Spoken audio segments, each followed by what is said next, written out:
It's an honor to have you with us on the Dean Show. Thank you for coming on and being with us. My pleasure. You've been doing some great work, and I'm only so happy to be a part of it, to share in some of the blessings that are there for you in getting this word out to the people. Thank you very much. So our primary message is Islam, calling the people to surrender and to submit to the creator of the heavens and earth and not his creation. And this is one of the most basic things that the people procrastinate with, finding out who their Lord is. And then even some who've found out who their Lord is, procrastinating on doing the good that he's invited them to do.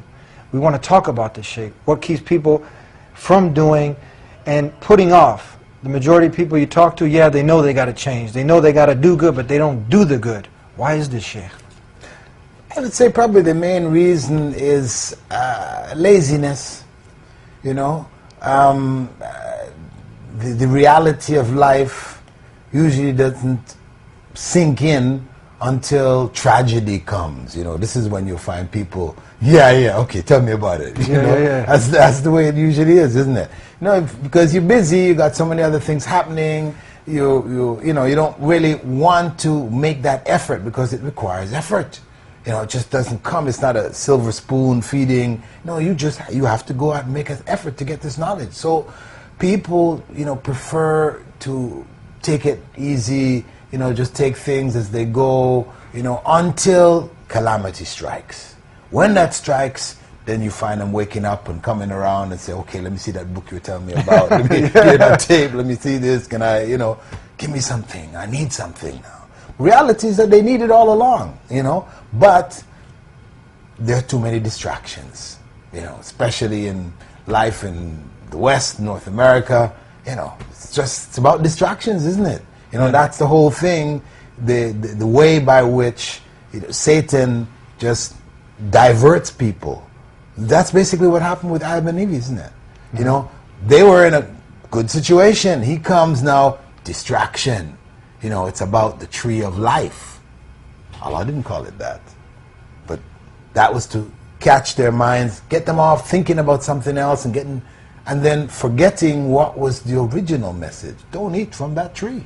Mm-hmm. That was the original message, So that's what's happening in the life. People are not conscious of what's going on because they're so busy and distracted with other things. As Allah said in the Quran, talking about the compilation of wealth, al-hakumut takasur. People are just caught up so much in gathering the wealth of this world, they're lost as to really what the purpose of life is about.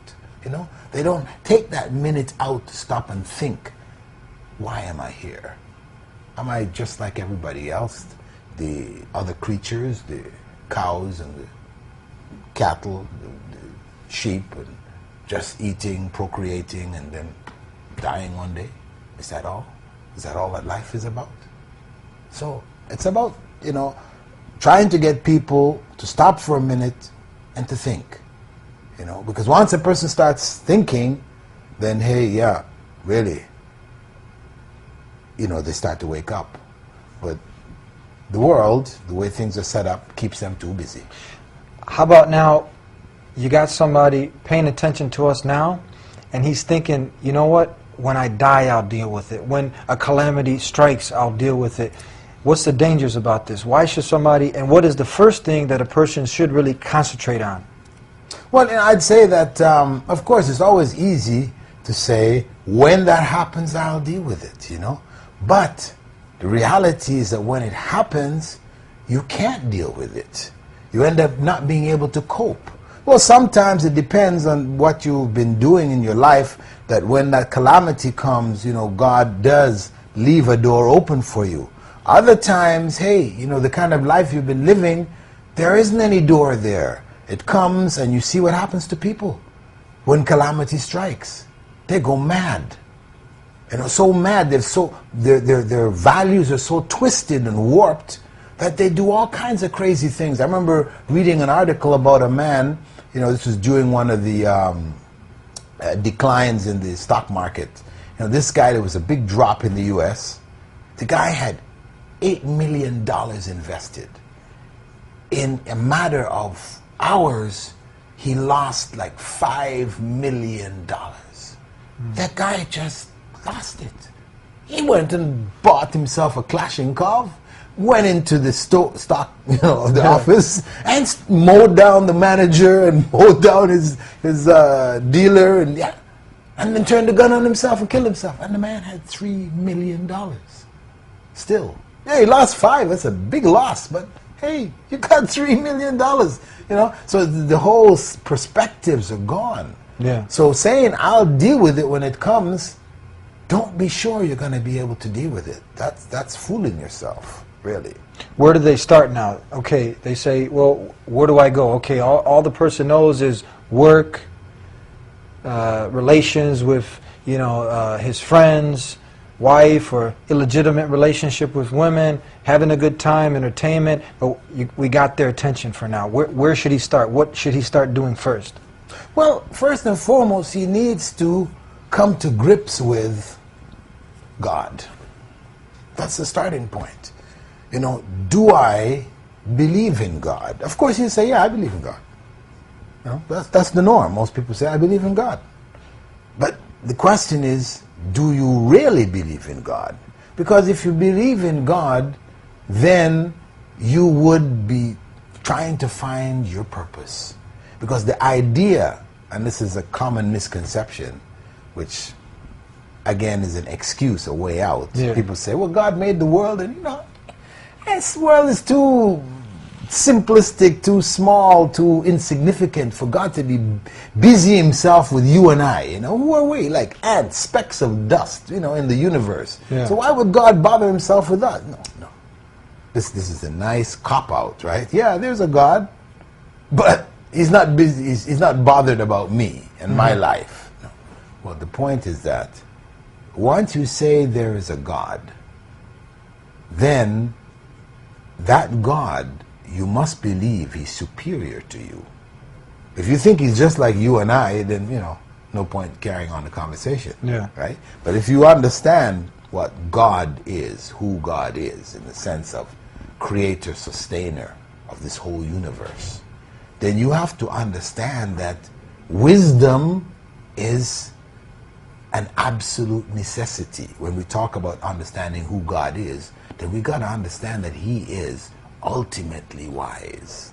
And now you, as a human being, right, if somebody said to you, listen, hey, you know, there's this man who set up a factory, produce certain goods, etc., and put an ad in the paper for people to come work in this factory, you know, and he invites them all down, hires them all up, and then he doesn't tell them what to do in the factory.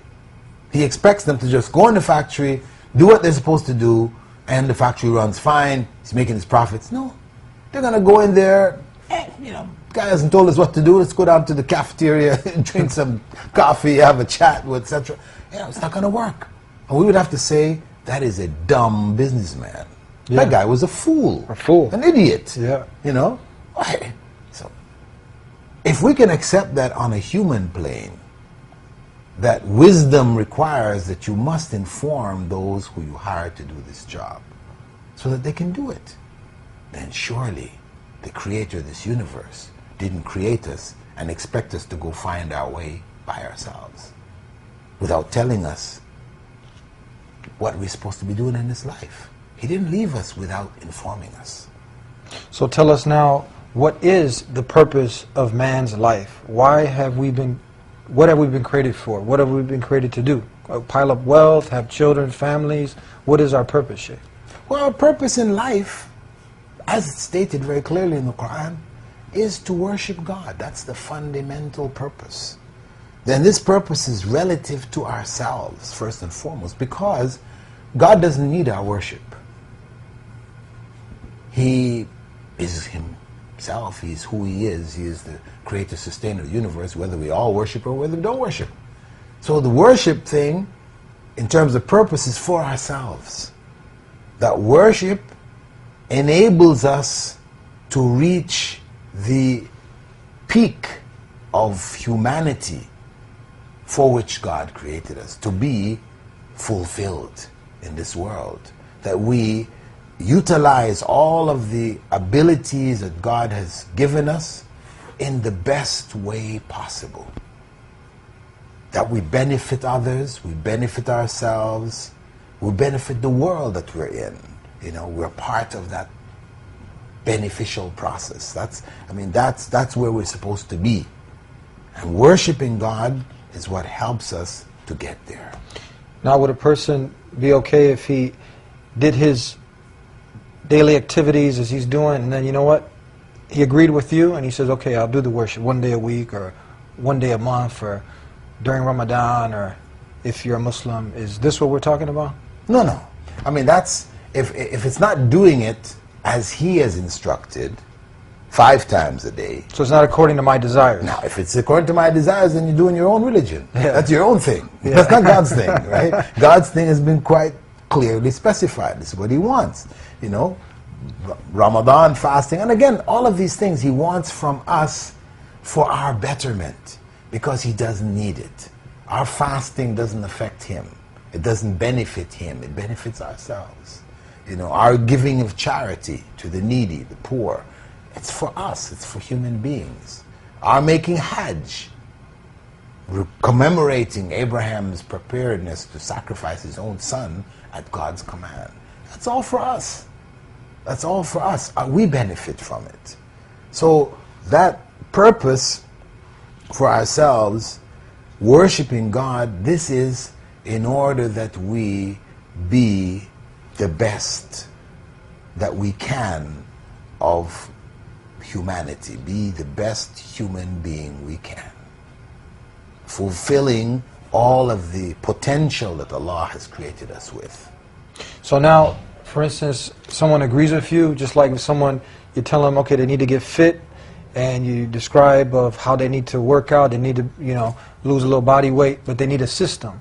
Where is all this that you're talking about? How can someone achieve this without doing it according to his own desires? Well, this is what we said, that, you know, a person has to take time and effort and investigate. Look at the various systems out there. See what they have to offer. See the rationale behind them. And I believe, you believe, that Islam is the answer. Islam is ready. We believe Islam is the right way, not just because we happen to be Muslims, you know, and so naturally you have your own bias for your thing, but because Islam has evidence for what it asks you to do. It makes sense. It's practical. It matches life. It's natural. As some people call it, the natural way. The natural way. That's it. It's natural. And that's what the Prophet said. Allah created every child in that natural way. But it's the environment, the parents, relatives, the family, that diverts the child from that natural way. So Islam brings people back to the natural way. If you are seeking the truth, what are some of the qualities that you should look for in one that is to be your creator? Because you have people that are claiming that this statue, this monkey, this cow, a man is God.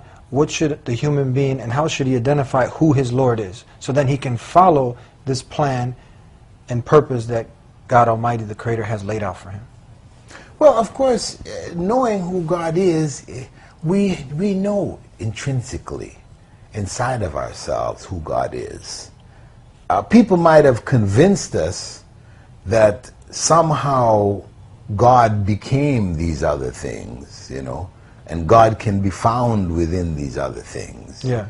But reality, inside ourselves, we know who God is. We know that God isn't born. Because if he's born, it means that there was a time when he wasn't. And then how does he get born? Yeah. Who brings him into this life? It has to be somebody else there to cause him to be. Then that person who caused him to be, or that being that caused him to be, is greater than he. He wasn't able to bring himself in. So, obviously that is superior. So therefore, when we talk about God, God can't be within the world of beings that come into being. Beings that were not, and then they became. They didn't exist, and then they existed. Those beings God can't be found among those beings. He is obviously outside of that whole process of coming into being. God is, as the basic characteristic, is the one before whom there was none. There was nothing before him. He's the first. The Alpha and the Omega. He's the last. There's nothing after him. He is without beginning, without end. He isn't born. He doesn't die. He doesn't have needs. So once you deal with a human being, he has needs. Jesus, for example, was circumcised on the eighth day. You don't go and circumcise God. It's not common sense here, Yeah. And then, he's drinking milk. He needs nappies, and hey, this is not God, But of course, what happens is that when people are raised in an environment of that thought, where you don't stop to think. I mean, when you see, for example, Hindus and their rites of worship, when they worship their gods, right? There's a series of rituals that they do. Among the rituals is that they ring a bell and wake up the god in the morning. Oh, yeah? Yeah, wake him up. And they take him out and give him a bath and set him in his place, and you pour milk over his head and you put food in front of people just do it because that's how it's always been done.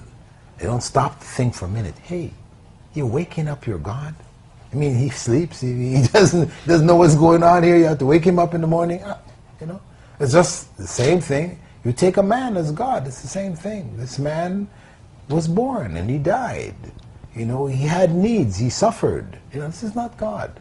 These are the creatures of God. So these attributes we say of weakness or deficiencies, etc., these are not suitable to be attributed to God. God is beyond all of that. So inside ourselves, we do have an idea what makes sense relative to God. We do have an idea. But people, due to how they're raised, the information that they've been fed, not hearing any alternatives, get used to certain practices and customs and beliefs and ideas. And you find them believing and doing the weirdest things. Yeah. You had mentioned Jesus, peace be upon him. What do we actually, for the non-Muslims who actually heard you say Jesus, and some people attribute him being God, what do we actually believe who is Jesus? Well, we believe that Jesus was a messenger of God. And we worship the God of Jesus. Who Jesus worshipped. I mean, if you just stopped and thought for a minute, who was Jesus worshiping? Because it's recorded in the Gospels, despite all of the other issues about the Gospels, we put those aside. We just say it's mentioned there that Jesus worshipped God. So who was he worshiping? If he and God are one, then who was he worshiping? Himself. You've got problems here. Yeah. It doesn't make sense. And then the other thing when it comes to worshiping, if you just stop